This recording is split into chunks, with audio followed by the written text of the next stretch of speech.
I'm Saddam from Brain Tech Success Point। ठीक है दोस्तों, बहुत सारे स्टूडेंटों के कमेंट्स आए थे, कॉल भी आए थे और मैसेज भी आया था कि हम अपने इंग्लिश को कैसे इंप्रूव करें घर पे बैठे बैठे। तो दोस्तों मैं आज इस वीडियो में आपको बताऊंगा कि कैसे आप इंग्लिश को इम्प्रूव करोगे।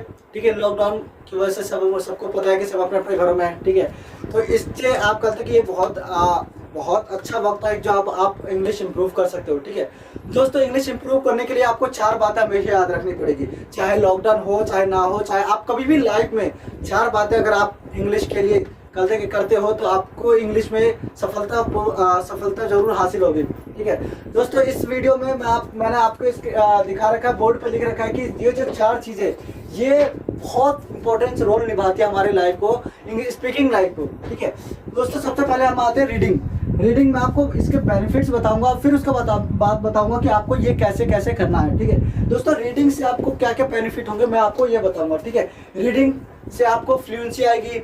ठीक है, आपकी स्पीड बढ़ेगी, वर्ड पावर स्ट्रॉन्ग होंगे। ठीक है, आपकी इंग्लिश में जो भी हेजिटेशंस होती है, जो वर्ड आप नहीं पढ़ पाते हो, वो सारी चीज़ें दूर होगी। ठीक है, learning is a best source of our life. ठीक है, लर्निंग में आप क्या क्या कर सकते हो कि लर्निंग में क्या होता है कि कुछ भी चीज़ सीखना, जैसे वर्ड मीनिंग याद करना। ठीक है, कोई भी टेंस जो हो गया या फिर किसी भी चीज़ को समझना। ठीक है, कैसे लिखा जाता है, कैसे बोला जाता है, कैसे कौन सा सेंटेंस कैसे बना जाता है और कौन सा सेंटेंस में क्या लगता है, ये सारी चीज़ें आपको माइंड में याद करने की ज़रूरत है। उसके बाद हम बात करेंगे स्पीकिंग की। ठीक है, स्पीकिंग में क्या होता है कि स्पीकिंग जब हम किसी भी सेंटेंस को जब बोलेंगे या फिर कोई भी चीज़ें जब हम बोलते हैं, ठीक है, जब तक हम इसको प्रैक्टिस नहीं करेंगे तब तक हमें बोलना नहीं आएगा। ठीक है, किसी भी चीज़ को बोलना, जैसे आप रीडिंग हम मन में करते हैं तो मन में करना एक is a different and loudly is a different. अगर आप लाउड करके बोलते हो तो आपकी बहुत सारी कमियों को दूर करती है।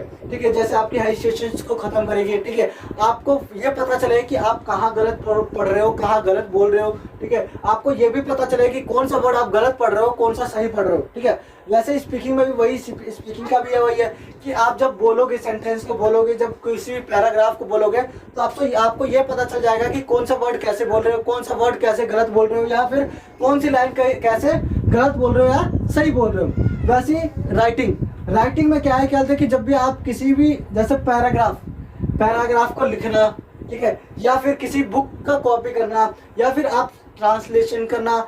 ठीक है, ये सारी चीज़ जो है कहते कि ये राइटिंग में आती है। अगर आप राइटिंग भी करते हो तो इससे बहुत सारे बेनिफिट होंगे, जैसे आपकी राइटिंग स्पीड बढ़ेगी। ठीक है, आपकी जो गलतियां हैं, मिस्टेक्स है, वो खत्म होगी। ठीक है, उसके बाद क्या है कि वर्ड जो गलत पढ़ते हो, गलत बोलते हो, गलत लिखते हो, ठीक है, वो भी दूर होगी, क्योंकि इससे क्या है कि आपकी हैबिट बनी रहेगी और आपको ये पता रहेगा कि कौन सा वर्ड कैसे लिखा जाता है।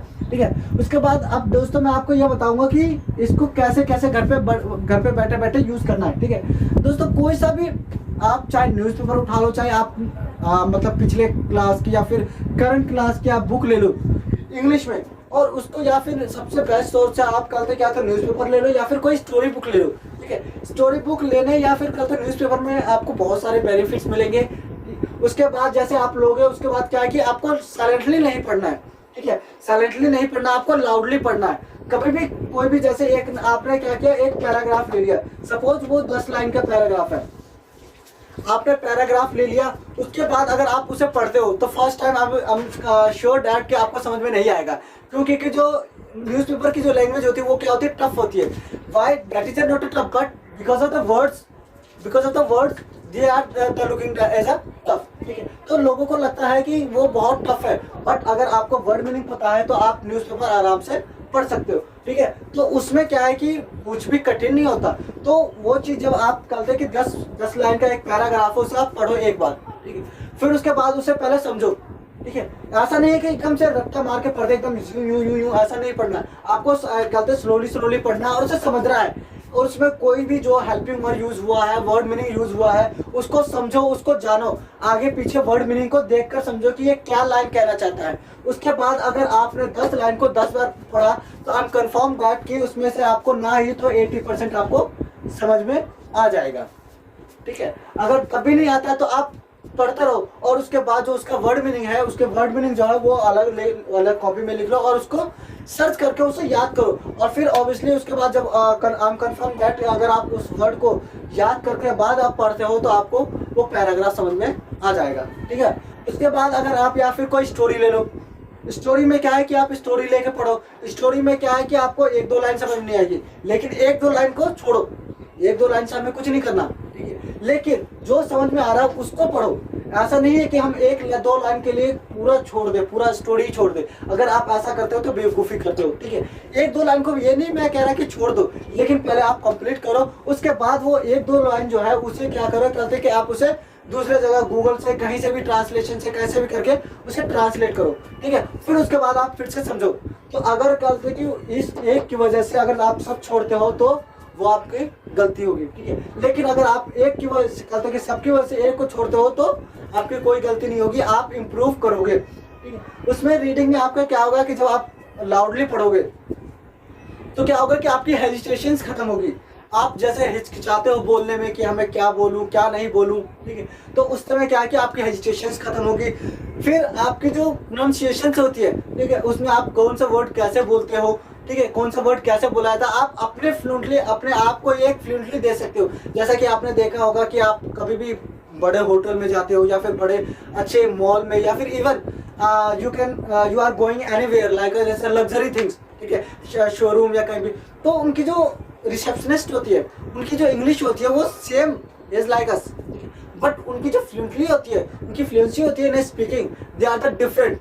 ऐसा लगता है कि हम उनकी सुनते रहे, तो वो क्या होता है, वो ऐसा नहीं होता कि वो अलग इंग्लिश बोल रहे होते, हम अलग इंग्लिश बोल रहे थे। That is a common, that is the same, ठीक है। बट उसमें क्या होती है कि उनकी जो स्पीकिंग में होती है क्या होती है, बोलो तो एक फ्लुएंसी होती है, ठीक है, और एक ये कह सकते हो कि आप उसमें प्यार होता है, ठीक है। प्यार बोले तो जैसे कि मैं कहूँ बात करूँ कि उनमें क्या होता है कि एक रिक्वेस्ट टाइप की होती है, ठीक है, पोलाइटली जिसे कहते हैं। तो वो चीज़ क्या होती है वो आप अपने अंदर भी ला सकते हो। जब भी आप किसी भी चीज़ को करते हो तो ऐसा नहीं करना है आपको कि एकदम जल्दी करना है, ठीक है। आप किसी भी काम को जब स्लोली करते हो, ठीक है, और स्लोली आगे बढ़ते हो तो वो स्ट्रॉन्गनेस वो क्या होती है कि आपकी कभी खत्म नहीं होती है, ठीक है। तो इसलिए इंग्लिश क्या है कि अगर आप कभी भी ये चीज़ पढ़ते हो या फिर कहते कि आप रीडिंग करते हो, ठीक है, तो जल्दबाजी करने की जरूरत नहीं है, ठीक है। उसके धीरे धीरे करो और धीरे धीरे करने के बजाय वो ऐसा स्ट्रॉन्ग करो कि वो कभी खत्म ही ना हो, ठीक है। तो उसके बाद आप अगर जैसे रीडिंग लाउडली करते हो तो उसमें आपको कितने सारे ऐसे वर्ड्स होंगे जो आपको प्रोनाउंस करना नहीं आएगा, को कितने सारे ऐसे वर्ड्स होंगे जो आपको बोलना नहीं आएगा, ठीक है। तो उसे आप क्या होता है उसे उस वर्ड्स को चुनो और उसे खत्म करने की कोशिश करो। आई होप फिर उसके बाद आपको दिक्कतें का सामना नहीं करनी पड़ेगी। उसके बाद आती है लर्निंग। ये आप माइंड में टारगेट कर लो कि मुझे 10 से 15 वर्ड मीनिंग, 10 से 15 वर्ड मीनिंग तो ऐसे ही याद हो जाते हैं, ठीक है। लेकिन तभी मैं बता 10 से 15 वर्ड मीनिंग आप डेली का ले लो कि डेली का मुझे याद करना है, ठीक है। और कैसे करना है, आप 10-15 वर्ड मीनिंग ले लो, उसके बाद उसे यूज करो। उसके बाद ऐसे यूज नहीं करो कि मैं क्या, मुझे उसे सेंटेंस में यूज करो। उसके ये फायदे होंगे कि आप जब उस वर्ड को सेंटेंस के साथ यूज करोगे तो उसमें आपको क्या है कि सेंटेंस भी आपके क्लियर हो जाएंगे, वर्ड मीनिंग भी क्लियर हो जाएगी, प्लस आपके जो हेल्पिंग वर्ब है वो भी स्ट्रॉन्ग हो जाएगी। जैसे मैंने आपको कोई सा भी एक वर्ड ले लिया, ठीक है, उसके बाद क्या है कि उसको आप सेंटेंस में यूज कर लो। जैसे मैंने एक वर्ड आज याद किया, जैसे चॉपअप, सपोज मैंने कल तक आज याद किया चॉपअप, एक वर्ड में देखा, ठीक है, मुझे ये पता है कि चॉपअप मतलब टुकड़ों में काटना होता है, ठीक है। लेकिन उसके बाद कल से कि मैं ऐसा ऑब्वियसली होता है, सबके साथ होता है कि मैंने अभी याद किया 10 मिनट बाद भूल जाऊंगा, तो उसे ऐसा याद करो कि उसे भूलो ही मत, उसे किसी चीज से लिंक कर लो या फिर किसी सेंटेंस में उसे बनाते रहो जब तक आपके माइंड में सेट ना हो जाए। जैसे मैंने आज सब्जी काटा, ठीक है, तो I chop up my vegetable today. कोई भी सेंटेंस किसी भी चीज को, जैसे फीड याद कर लिया, खिलाना, मैंने आज उसे खाना खिलाया, आई फेड हिम फूड टुडे, ठीक है, वह मुझे खाना खिला रहा है, he is feeding me food today, ठीक। तो कभी भी किसी भी चीज़ सेंटेंस जो किसी भी वर्ड को जब आप याद करते हो तो उसे क्या करो कि उसे भी किसी भी सेंटेंस के साथ यूज़ करो, ताकि आपका सेंटेंस भी क्लियर हो जाए, वर्ड मीनिंग भी क्लियर हो जाए, और ऐसा हो जाए कि आपका कभी वो चीज़ आपके माइंड से रिमूव ही ना हो। बात फिर आती है स्पीकिंग क्या है कि आप कभी भी जब बोलते हो तो सेंटेंस बोलते हो तो क्या करो कि आप सेंटेंस जो या फिर कॉपी में लिख लो, हिंदी लिख लो, ठीक है, और उसके बाद क्या करो कि उससे राइटिंग मत करो, मीन्स उसका ट्रांसलेट मत करो, आप ट्रांसलेट बाय स्पीकिंग करो कि मैंने जैसे लिख लिया कि मैं आज तुम्हें पढ़ाऊंगा, ठीक है, तो उसको क्या करो कि लिखो मत, उसको आप माइंड में ही बोलो, मतलब स्पीकिंग से बोलो कि I will teach you today. तो उससे क्या हो जाएगा कि आपकी लाउडली जो होगी तो आपका क्या है माइंड में सेट हो जाएगा कि कौन सा वर्ड कैसे यूज़ करना है, कौन सा वर्ब कैसे यूज़ करना है, कौन सी हेल्पिंग वर्ब कैसे यूज़ करनी है, और उससे आपकी करते कि जो स्पीकिंग में वो फ्लुएंटली भी आएगी और उससे आप पहचान भी सकोगे कि हम कहाँ गलती कर रहे हैं कहाँ नहीं कर रहे हैं, ठीक है। उसके बाद जो हेजिटेशंस होती है दोस्तों, हेजिटेशंस एक main part of our life होती है कि जो कभी भी कहते कि ख़त्म नहीं होती है, ठीक है। कितने बड़े से बड़े सेल्समैन भी होते हैं, वो भी अपने से अपर लेवल वाले को कहते कि थोड़ा बहुत हिचकिचाते हैं, ठीक है। और हम तो अभी कहते हैं, अभी तो हम स्टूडेंट ही हैं, अभी हमने तो कहते हैं कि बाहर की दुनिया देखी भी नहीं है, तो हमें ऑब्वियसली कहते हैं हेजिटेशन होती है। तो सबसे बेस्ट तरीका जो है हेजिटेशन दूर करने का, ये चीज़ जैसे मैंने बताया कि आपको लाउडली किसी भी चीज़ को जो है वो लाउडली बोलना है, ठीक है, लाउडली बोलना है। जब लाउडली बोलोगे ना तो आपको अंदर से कॉन्फिडेंट आएगा। कभी भी आप याद रखना कि जब स्लो पढ़ते हो और जब लाउड पढ़ते हो तो लाउडली वाले में क्या आता है, ज़्यादा कॉन्फिडेंट आता है। इसलिए क्योंकि क्या आता है कि जब हम लाउडली बोलते हैं तो हमारे अंदर एनर्जी जाग जाती है, उससे हमें बोलने का बहुत सारे चीज़ें क्या होता है कि बोलने को इच्छुक होते हैं, हम कहते हैं कि विशेष होती है कि हम बहुत सारे ज़्यादा बोले, ठीक है, और अपने सामने वाले को अट्रैक्ट कर ले। तो वैसे ही क्या है कि जब हम कहते हैं किसी भी चीज़ को जब लाउडली बोलते हैं तो हमारे अंदर की कहते हैं एनर्जी जाग जाती है और हम सामने वाले को अट्रैक्ट कर पाते हैं, ठीक है। उसके बाद दूसरा तरीका क्या होता है कि फेस करना। फेस हम कैसे करें? फेस क्या है दोस्तों, कहते हैं कि आप घर में क्या है कि आप घर में शीशा ले लो, शीशा के सामने खड़े हो जाओ। सबसे बेस्ट तरीका है दोस्तों, कहते हैं कि जब आप अपने आप को फेस करना सीख जाओगे तो दूसरों को भी आराम से फेस करते हो। कितने सारे ऐसे स्टूडेंट्स होते हैं या कितने सारे ऐसे, क्या मैं भी कभी कभी ऐसा होता है कि जब मैं अपने आप को शीशे में देखता हूँ और मैं अपने आप को कभी ऐसा मतलब हैबिट करता हूँ या फिर कैसा मतलब अपने आप को बॉडी पार्ट्स को हिलाता हूँ या फिर कुछ करता हूँ तो मुझे हंसी आ जाती है। तो ऑब्वियसली क्या होता है कि सबको मोस्टलियों को आती होगी हंसी। तो अगर आपने उस चीज़ को कंट्रोल कर लिया, ठीक है, तो आप किसी भी इंसान को फेस कर सकते हो। तो आप क्या करना है, आपको कुछ नहीं करना है, एक माइंड में सेट कर लेना है कि कौन सा आपको कहते हैं कौन सा टेंस बोलना है या फिर कौन सी स्टोरी बोलनी है, और उसके बाद आप कहते हैं शीशे के सामने खड़े हो जाओ और बेझिझक फ्रंट टू फ्रंट मतलब कहते हैं उसे उसके आंखों में आंख डाल के, और फिर उसके बाद आपको कॉन्फिडेंट के साथ बोलना है, ठीक है। और ऐसा नहीं कि जल्दबाजी मतलब खत्म करना, जल्दबाजी कोई दिक्कत नहीं है, उसे आप धीरे धीरे बोलो और उसके बाद उसे कॉन्फिडेंट लाओ और उसके आंखों में आंखों डाल के पूरे सेंटेंस जो है या फिर पूरी स्टोरी उसे सुना दो, ताकि कहते हैं कि और बिना किसी भी हंसी के, बिना किसी आपके कोई हेजिटेशंस के, ठीक है। तो उसके बाद आई एम श्योर डैट कि अगर आप ऐसा करने में सक्सेस रहे, ठीक है, अगर आप इसको करते के मतलब करते रहे लेवल वैसे, तो आप कहते कि किसी को भी आराम से सामना कर सकते हो। राइटिंग में क्या है कि आप किसी भी चीज़ को कल जैसे राइटिंग कर रहे हो, ठीक है, आप डेली बेसिस 2 या 3 पेज राइटिंग करना शुरू कर दो, ठीक है। उसके बाद उसे क्या करो, कर दे कि किसी भी जो भी एक्स्ट्रा वर्ड्स होते हैं मिस या फिर एक्स्ट्रा वर्ड्स या फिर डिफिकल्टीज वर्ड्स होते हैं, ठीक है, उसे आप यूज़ करो, उसे लिखो और उसे जितना इतना जब तक लिखते रहो जब तक आपको वो याद ना हो जाए। और याद होने के बाद भी आप कहते कि उसे जो सेंटेंस हो रहा है या फिर कहते कि आप कुछ कर रहे हो, ठीक है, उसे लिखो।